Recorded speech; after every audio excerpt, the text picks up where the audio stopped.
Righty-hoo, I am going to do a quick rethread of my overlocker for my make that I'm working on at the minute, which is the Friday Pattern Company Arlo jacket.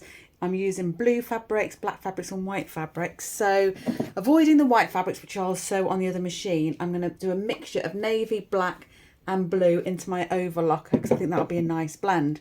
So I'm just going to turn the camera around and show you how I do this.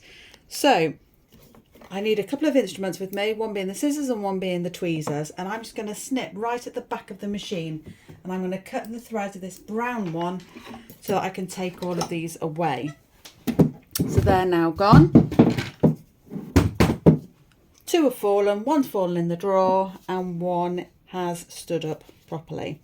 So now I'm going to put my 4 cones back into the machine. So I'm going to turn this around so that you can see it. I'm going to unplug the machine just whilst I do this. And I'm just from the back of the machine, I'm just going to start anywhere really, and I'm going to take the end of my new thread and I'm going to tie it around, a bit like I'm doing shoelaces this.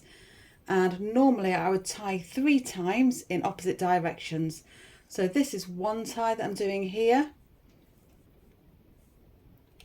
And then I would tie back again in the opposite direction, which might be a little bit more difficult to see, but you just wrap it back the other way and through the keyhole, and then I would pull it through again as I did the first way. Now straight away, because I'm working from a different angle, that has caught, so I just need to really carefully pull that through. There we go.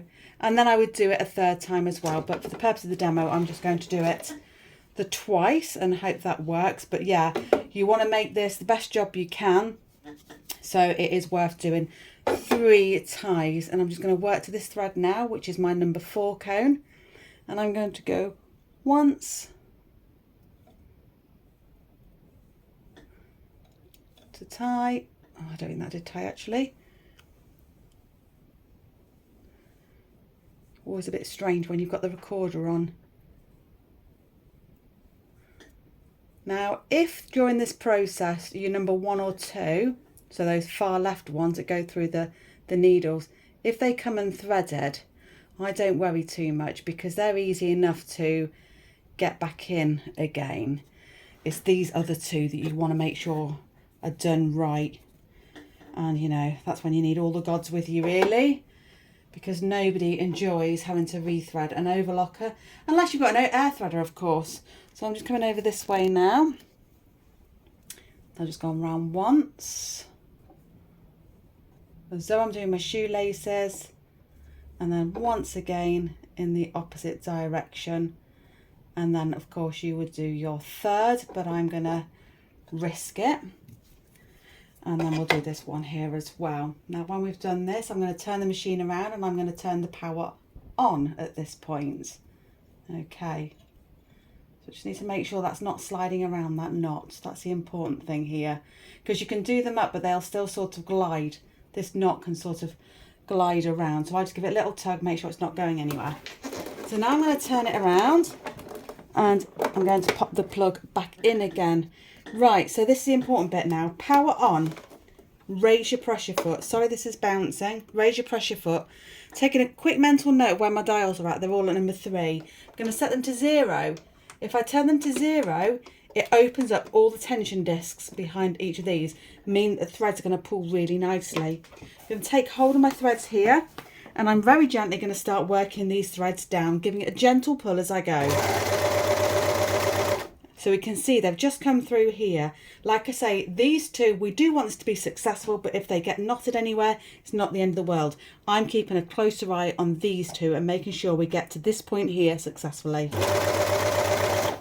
So I'm nearly there, and actually on this side I can see the brightest blue of all has come through, which is this cone here, the one furthest away.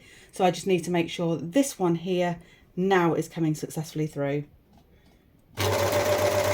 And there we go, that's come. So now I'm just watching out for my 2 black threads and how they're doing. It's unusual if you can get them to go through the eyes of the needle going straight through. And normally I would trim them off just before, cut my threads down here, and I would actually use my tweezers to thread them directly through themselves. But let's see what happens. Well, blow me, they've gone all the way through first time. I mean, that was just luck. I'm not going to lie. So I'm just going to remove that long chain, and then I'm going to pop my presser foot down. I've remembered what number I'm at, number 3. Turn them back to number 3. And now I can start running my chain.